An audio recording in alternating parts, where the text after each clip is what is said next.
Balun Telugu review. Jail నుంచి విడుదలైన ఒక తల్లి ఫర్జానా తన 6 ఏళ్ల కొడుకు బాలన్ అదిశేషన్ తో కలిసి జీవితాన్ని ప్రారంభిస్తుంది.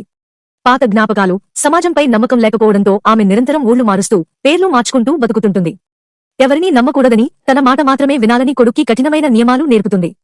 కాని ఊహించని పరిణామాల వల్ల తల్లి మళ్లీ పోలీసులకు చిక్కుతుంది. తల్లి నేర్పిన పాఠాల వల్ల పోలీసుల ప్రశ్నలకు నోరు విప్పని బాలన్ వారి నుంచి తప్పించుకుని తన తల్లి కోసం చేసే పోరాటమే ఈ చిత్రకథ. Plus points. మెచ్చినవి: అద్భుతమైన మొదటి భాగం. అనవసరమైన హంగామా లేకుండా కేవలం కథనంతోనే సైకలాజికల్ టెన్షన్ను దర్శకుడు పెంచిన తీరు బాగుంది.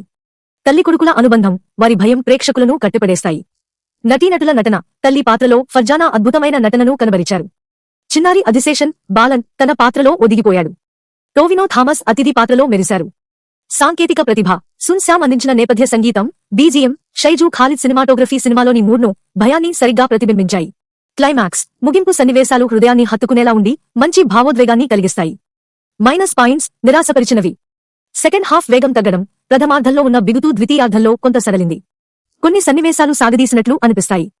మాస్ కమర్షియల్ ఎలిమెంట్స్ లేకపోవడం, మంజుమల్ బాయ్స్ లేదా ఆవేశం లాంటి వేగవంతమైన కమర్షియల్ థ్రిల్లర్లను ఆశించేవారికి ఈ నెమ్మదించిన సైకలాజికల్ డ్రామా కొంత నచ్చకపోవచ్చు. అంతిమ తీర్పు: బాలన్ అనేది ఒక భిన్నమైన, భావోద్వేగాలతో కూడిన సైకలాజికల్ సర్వైవల్ డ్రామా. స్లోబన్, సహజ సిద్ధంగా సాగే థ్రిల్లర్లు, నటనకు ప్రాధాన్యమున్న సినిమాలను ఇష్టపడేవారికి ఇది తప్పక చూడదగ్గ చిత్రం. My rating 3.25 out of 5.